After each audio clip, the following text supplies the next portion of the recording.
성도의 삶을 요약하면 기도하고 말씀 듣는 삶이다 라고도 말할 수 있을 것 같습니다. 예수님께서는 오늘 본문에서 우리 성도는 하나님의 나라를 살아가는 하나님의 백성은 어떻게 살아야 하는지, 한마디로 말하면 기도하고 말씀을 듣는 삶에 대해서 보여주고 계십니다. 예수님께서는 늘 하나님과 동행하시는 분이셨습니다. 하지만 복음을 설명하시고 하나님 나라를 선포하시고 회개하라, 하나님 나라가 가까이 왔다, 그렇게 선포하시면서 또한 병든 자를 고치시고 귀신 들린 자를 낫게 하시면서 어떻게 하나님 나라가 이루어지는지를 몸으로써 보여주고 계시는 것입니다. 먼저 예수님께서는 새벽에 기도하심으로 기도의 모델을 보여주십니다.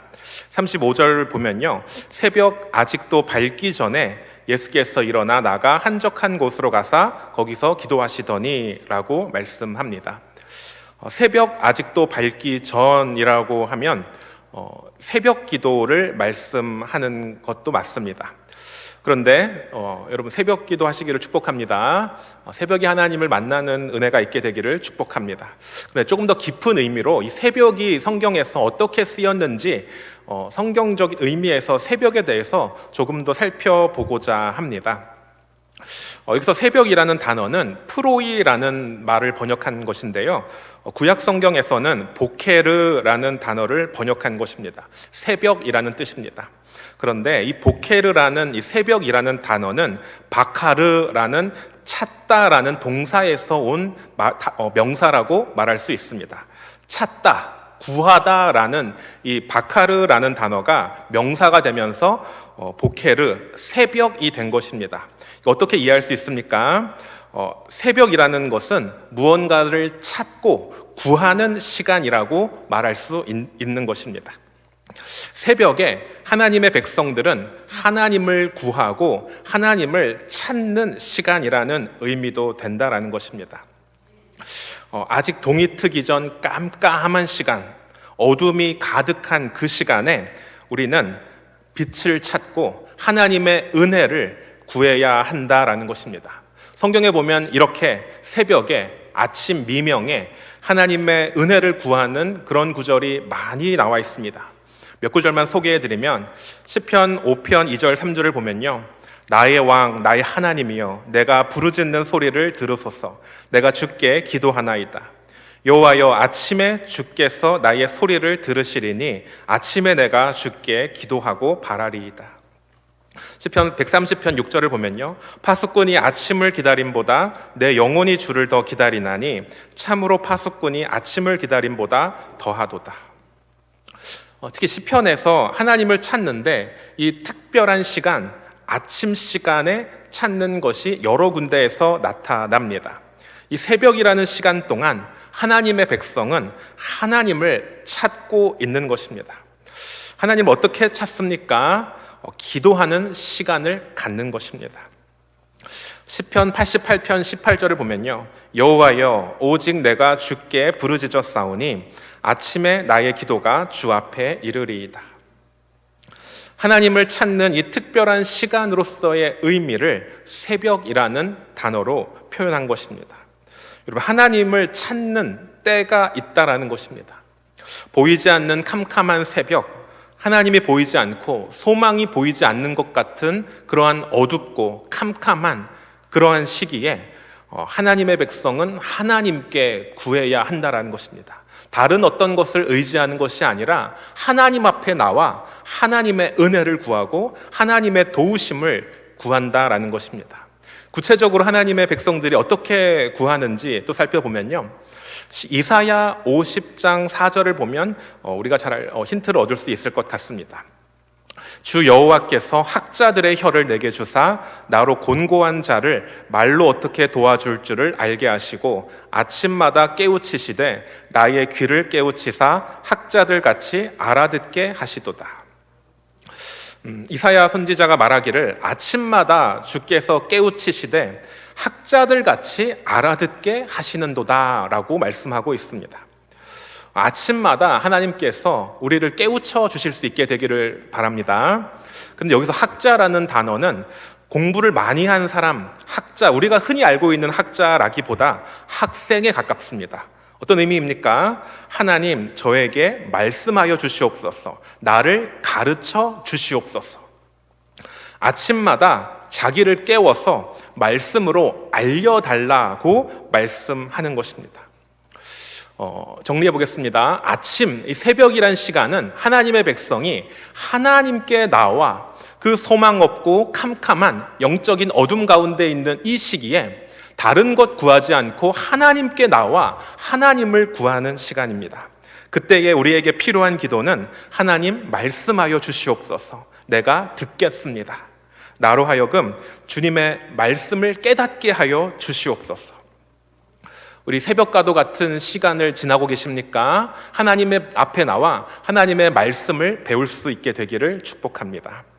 또 시편 143편 8절을 보면요, 아침에 나로 하여금 주의 인자한 말씀을 듣게 하소서. 내가 주를 의뢰함이니이다. 내가 다닐 길을 알게 하소서. 내가 내 영혼을 주께 드림이니이다. 아침에 말씀을 듣는다라고 말씀하는 것입니다.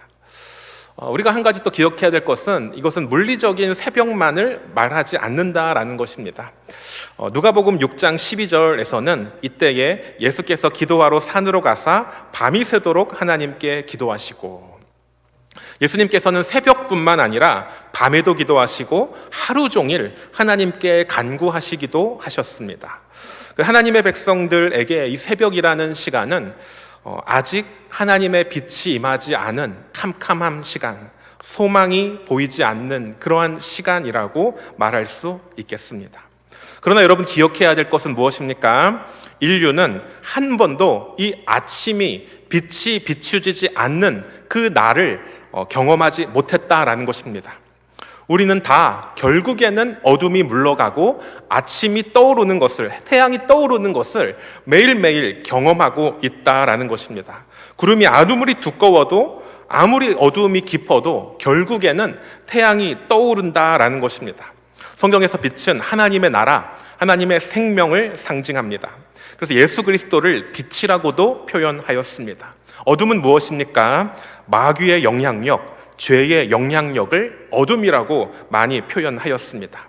하나님이 임재하지 않은 아직 어둠의 시간, 우리는 믿음으로 하나님께서 이 어둠을 물리치시고 결국에는 빛으로 임하실 그 주님을 기다리는 그러한 믿음의 사람들이 될 수 있게 되기를 축복합니다. 영적으로 성숙하다는 것은 무엇을 의미할까요? 비록 빛이 비추지 않는 그 어두움일지라도 다른 것 의지하지 않고 말씀에 근거해서 인내할 수 있는 사람을 성숙한 사람이라고 말할 수 있을 것 같습니다. 사도행전을 보면요, 기적이 그렇게 자주 일어나지 않는다라는 생각이 듭니다. 하나님께서 일하시는 방법을 보면 안진뱅이 하나를 일으키시고 5,000명을 말씀으로 돌이키시는 모습을 보게 됩니다. 우리의 삶에도 기적이 그렇게 일어나지 않을 수 있을 것 같습니다. 하지만 하나님 말씀에 의지하여서 나에게도 곧 임하실 선하신 하나님께서 결국엔 나의 삶을 가장 좋은 곳으로 인도하시고, 그 무엇이 나를 위협하고 때론 죽음이 나를 위협할지라도 끝까지 인내하는 저와 여러분들 될 수 있게 되기를 소망합니다. 그렇게 될 때에, 우리가 끝까지 인내하고 믿음으로 살아갈 때에 결국엔 빛으로 임하실 주님께서 오실 것이고, 어둠은 물러가고 찬란한 태양이 하나님께서 주시는 소망과 생명으로 우리에게 임하게 될 줄을 믿습니다. 우리 인생에 반드시 이 어둠의 때가 몰려올 것입니다. 그럴 때마다 우리는 기도함으로 나아갈 수 있게 되기를 소망합니다. 어둠이 가장 깊을 때가 언제일까요? 내 주변의 모든 상황이 깜깜하고 앞이 보이지 않고 소망이 보이지 않는 그 절박한 시간, 그때에 예수님을 본받아 그 새벽 미명의 기도하심으로 우리에게 하나님의 나라 백성이 어떻게 살아가야 하는지를 보여주신 예수님을 따라 우리도 기도함으로 동참할 수 있게 되기를 소망합니다. 하나님, 구원해 주시옵소서. 나는 할 수 없습니다. 나에게 은혜를 주시옵소서. 나에게 도움을 주시옵소서. 그렇게 하나님을 향한 자복의 자리, 겸손의 자리, 은혜의 자리를 구할 수 있게 되기를 소망합니다. 예수님은 그래서 이 새벽에 기도하심으로 하나님의 나라의 백성들은 모두가 함께 이 어렵고 어두운 시간, 영적으로 침체되고 죄가 우리를 삼키려고 하던 그 시간에 다른 데 가서 구하지 말고 하나님 앞에 나와 말씀과 기도로 나아갈 것을 우리에게 보여주고 계십니다. 두 번째로 오늘 말씀에서 예수님께서는 광야에서 기도하심으로 기도의 본을 보여주셨습니다. 35절 하반절에 보면요, 한적한 곳으로 가서 거기서 기도하시더니 라고 말씀이 이어집니다. 여기서 한적한 곳이라는 한적한 곳은 헬라어 에레모스라는 말을 번역한 것인데요, 다른 곳에서는 대부분 광야라고 번역한 말인데요, 여기서는 한적한 곳이라고 나타났습니다. 그냥 광야라고 이해하시면 좋을 것 같습니다. 여러분, 광야는 성경에서 굉장히 많이 나온 단어입니다. 그럼 광야는 어떤 곳인가요? 광야라는 말을 보면 가장 대표적으로 신명기 8장 15절에서 광야를 살펴볼 수 있습니다. 제가 읽어드리겠습니다. 너를 인도하여 그 광대하고 위험한 광야 곧 불뱀과 전갈이 있고 물이 없는 간조한 땅을 지나게 하셨으며 또 너를 위하여 단단한 반석에서 물을 내셨으며. 뭐라고 이야기합니까? 광야를 가리켜서 광대하고 위험한 광야 곧 불뱀과 전갈이 있고 물이 없는 간조한 땅. 먼저 광대하다고 이야기를 합니다. 넓지 않고 좀 좁고 그러면 빨리 넘어갈 수 있을 것 같습니다. 그런데 이 성경에서 광야는 절대 빨리 끝나지가 않고 한참 걸리는 굉장히 광대한 시간이라는 것을 말씀해 줍니다.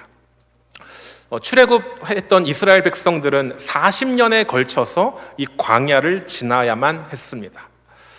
본래는 2달이면 그 거리를 아무리 늦어도 2달이면 걸어서라도 충분히 갈 수 있는 거리라고 합니다. 그런데 하나님께서는 우리 인생과도 같은 이 광야라는 시간을 거치게 하셨습니다. 왜 그렇습니까? 광야 40년은 한 세대를 의미하고 우리의 일생을 보여주고 있는 것입니다. 좀 지나고 이 정도 어려움을 겪었으면 내 인생이 이제 어려움이 끝날 법한데 그러지 않다라는 것입니다. 우리 목숨이 하나님 나라에 갈 그때까지도 광야는 쉽게 끝나지 않는 것 같습니다. 광야에서 하나님 앞에 나아가 기도하는 것을 배워야 하는 것입니다. 두 번째로 보면요, 광야는 위험한 곳이라고 이야기합니다. 그래서 불뱀과 전갈이 있다라고 말했습니다. 여러분, 불뱀과 전갈은 어떤 동물입니까? 물리적으로 광야에 사는 무서운 동물입니다. 독이 있습니다. 그래서 물리면 굉장한 고통이 있을 것입니다. 불뱀이라고 해서 불꽃이 있는 그런 뱀이 아니죠. 한번 물리면 그 고통이 얼마나 심한지 마치 불에 타는 것 같은 고통이 일어나는, 그래서 불뱀이라고 말할 수 있는 것 같습니다. 실제로는 아마 코브라나 방울뱀 종류가 아니었을까라고 다들 생각을 합니다. 그런데 이 광야라는 곳은 이 불뱀, 이 코브라나 방울뱀이 있고 전갈이 있는 곳입니다. 이것을 영적으로 해석해 보면 이런 생각이 듭니다. 인생을 살다가 우리는 수많은 이 불뱀에 물리는 일을 겪곤 합니다. 어떤 일이 있습니까? 누군가를 죽도록 미워해 보는 그러한 일은 마치 불뱀에 물리는 모습이 아닐까라는 생각이 듭니다. 누군가를 죽도록 미워해 본 적이 있습니까? 스스로의 힘으로 벗어나지 못하고 고통당하는 그 모습이 불뱀에 물린 것과 같다라는 것입니다. 그 뱀에 물리면 10년 혹은 20년 혹은 평생에 가도 그 고통에서 자유할 수 없게 되기도 합니다. 그 얼마나 그 미움의 상처가 강한지 용서가 쉽게 되지 않는 거예요. 10년, 20년 지나고 40년, 50년 평생에 지나도 누군가를 용서하지 못하는 이 죄의 영향력 가운데 매여 있는 모습을 많이 보게 된다라는 것입니다. 살다 보면 작은 그러한 곳에 물리기도 합니다. 다리 하나 절뚝거리기도 하고 손가락에 물리기도 할 것 같습니다. 자괴감과 열등감에 빠지기도 하고 사랑하지 못하고 하나님 나라에 어울리지 못하는 자기만을 사랑하며 이웃을 증오하고 사랑하지 못하고 용서하지 못하는 그러한 모습으로 고통 가운데 있는 하나님의 사람들을 보게 되는 것입니다. 이러한 상처를 받으면서 인생을 걸어가는 우리네 모습이 떠오릅니다. 또한 광야는 물이 없고 간조한 곳이라고 그랬습니다. 생명이 없습니다. 목이 말라 갈증하는 곳입니다. 우리네 사는 세상은 어떻습니까? 우리 영혼의 목마름을 해결해 줄 그 무엇을 찾기가 참 어렵습니다.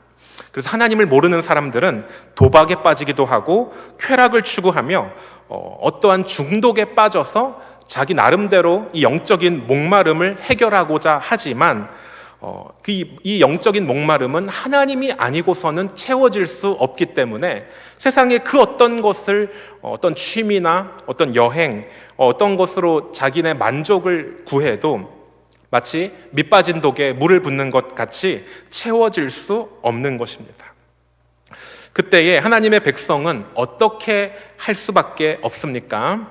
신명기 본문에서 바로 이어서 8장 16절을 보면요, 내 조상들도 알지 못하던 만나를 광야에서 내게 먹이셨나니 이는 다 너를 낮추시며 너를 시험하사 마침내 내게 복을 주려 하심이었느니라.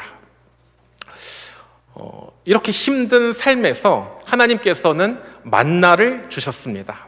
여러분, 만나의 뜻은 이게 뭐야? 라는 뜻입니다. 그것은 이스라엘 백성들이 기대하고 바랬던 모양이 아니었던 것입니다.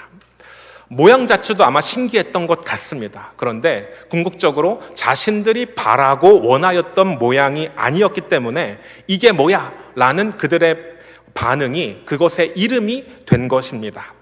사람들은 자기가 원하는 것이 이루어지기를 바랬습니다. 돈이 많아지고 지위가 상승하고 세상에서 성공하기를 바랐지만 하나님께서는 우리가 기대하지 않았던 방법으로 말씀하시는 것입니다. 그런데 중요한 건 무엇입니까? 광야 가운데 이 만나라도 안 먹으면 죽을 수밖에 없는 것입니다. 비록 내가 원하는 게 아니었지만 하나님이 주시는 이 만나로 말미암아 하나님의 백성은 살 수밖에 없는 것입니다. 오늘 이 시간 예배에 나오신 여러분들은 이 만나를 먹기 위해 나오신 줄을 믿습니다. 내가 원했던 것이 아니라 하나님께서 말씀하시고자 하는 이 만나를 온전히 받아 감사함으로 받을 수 있게 되기를 소망합니다. 그리하여서 하나님, 내가 원하는 것이 아니지만 오늘 우리에게 주시는 그 말씀, 오늘 우리에게 주시는 그 은혜에 우리가 만족하며 살게 하여 주시옵소서. 이러한 은혜가 우리에게 있게 되기를 소망합니다. 사도행전 7장 38절에서는 이렇게 말합니다. 신의 산에서 말하던 그 천사와 우리 조상들과 함께 광야 교회에 있었고 또 살아있는 말씀을 받아 우리에게 주던 자가 이 사람이라. 스데반이 모세에 대해서 설명하면서 구약의 이스라엘 백성들이 광야 교회에 있었다라고 말씀합니다. 그러면서 뭐라고 말하면요, 광야 교회에서 말씀을 받았다라고 이야기하는 것입니다. 모세를 통하여서 이스라엘 백성들은 광야 교회에서 말씀을 받았습니다. 오늘 우리에게도 이 광야와 같은 인생길에 하나님의 말씀을 받아 그 말씀으로 만족할 수 있게 되기를 소망합니다. 때로는 내가 원하는 게 아니더라도, 내가 기대했던 바가 아니더라도 하나님께서 우리를 살리시는 유일한 길은 만나를 먹어야 하는 것입니다. 그게 내가 원하는 게 아닐지라도 그 만나로 말미암아야만 우리는 이 광대하고 위험하고 이 영적인 목마름이 있는 이곳에서 생수 대신 예수 그리스도를 통하여서 우리는 생명을 누릴 수 있게 되는 것입니다. 또한 예수님은 바쁜 상황 속에서 기도하시는 그러한 본을 보여주셨습니다. 36절부터 이어서 계속 보면요, 시몬과 및 그와 함께 있는 자들이 예수의 뒤를 따라가 만나서 이르되 모든 사람이 주를 찾나이다 라고 말씀합니다. 예수님은 지금 광야에, 새벽에 광야로 기도하러 가십니다. 그런데 제자들, 시몬, 이 베드로와 함께 그와 함께 있는 자들이 예수님을 따라가서 예수님 뭐 하십니까? 라고 질문하고 항변하고 있는 것입니다. 예수님, 지금 이렇게 수많은 사람들이 예수님을 찾고 있는데, 모든 사람이 주님을 찾고 있는데 한가하게 기도나 하십니까? 라는 그러한 뉘앙스가 여기에 읽혀집니다. 여러분, 어떤 상황입니까? 앞절 32절부터 보면요, 굉장히 바쁜 상황임을 짐작할 수 있습니다. 모든 병자와 귀신 들린 자를 예수께 데려오니 온 동네가 그 문 앞에 모였더라. 예수께서 각종 병이 든 많은 사람을 고치시며 많은 귀신을 내쫓으시되 귀신이 자기를 알므로 그 말하는 거 허락하지 아니하시니라. 제자들이 보기에는 어떻냐면 지금 난리가 난 거예요. 수많은 동네에 수많은 이스라엘 각처에서 예수님을 보려고 몰려온 것입니다. 예수님께서 병을 고치시는 그 일에 자신들도 좀 혜택을 누리고 그것을 경험하기 위해서 수많은 사람들이 몰려오고 있는 이때에 예수님은 기도하러 가시고 베드로와 제자들은 예수님을 붙잡고 있는 것입니다. 제자들의 생각은 어떤 생각이냐면요, 한마디로 말하면 물 들어왔을 때 놓져야 됩니다. 지금 수많은 사람들이 예수님을 찾는데 한가하게 기도나 하십니까? 라는 그러한 모습이 담겨 있는 것입니다. 베드로와 이 제자들은 어떻습니까? 사람들의 인기, 사람들이 몰려온 이 상황을 누리고 싶어 하는 것입니다. 사랑하는 여러분, 하나님 나라, 하나님의 일을 하는 데 있어서 사람들의 인기, 사람들의 이 눈치를 보는 것은 가장 경계해야 될 것 중에 하나라는 것을 기억하실 수 있게 되기를 소망합니다. 그 중요한 사역, 하나님께서 지금 이제 공생애를 예수님께서 시작하시고 병든 자들을 고치시고 귀신 들린 자들을 자유케 하시며 말씀을 선포하시는 이 중요한 사역을 하셔야 하는데, 이때에 예수님께서는 기도하심으로 나아가면서 39절은 뭐라고 이야기합니까? 이르시되 우리가 다른 가까운 마을로 가자. 거기서도 전도하리니 내가 이를 위하여 왔노라 하시고, 마지막에 뭐라고 말씀하십니까? 내가 이를 위하여 왔노라 하시고. 우리가 기도할 때에 우리의 사명을 놓치지 않게 됩니다. 예수님께서는 분명한 사명이 있으셨습니다. 단순히 사람들이 바라는 것, 사람들이 원하는 것을 이루어 드리는 것이 사명이 아니라 본인이 메시아로서 하나님 나라를 선포하고 하나님 나라를 초청하고 전도하는 것이 예수님의 사명이셨습니다. 이 사명을 어떻게 재발견하고 확인할 수 있습니까? 기도하심으로, 광야의 새벽에 기도하심으로 나아가면서 내가 이를 위하여 왔노라 하는 말씀으로 사명을 새롭게 하고 계시다라는 것입니다. 우리에게도 이러한 은혜가 있게 되기를 소망합니다. 하나님의 일을 감당하면서도 우리가 놓치지 말아야 될 것은 너무 바빠서 사람들의 눈치, 사람들의 인기를 쫓아 살아가는 것이 아니라 우리가 하나님 앞에 나아가 광야와 같은 인생길, 목마르고 위험하고 광대한 그 광야를 지날 때에 하나님 앞에 나아가 우리가 무엇을 위하여 이곳에 있는지 바로 할 수 있게 되기를 소망합니다. 예수님께서는 이 기도의 자리를 보여주시면서 우리로 하여금 그것에 동참하도록 본을 보여주고 계시는 것입니다. 신앙의 연차가 많은 어떤 목사님이나 어떤 장로님이나 아니면 우리 주일학교 학생들이나 신앙생활의 본질은 하나입니다. 기도하고 말씀 듣는 것.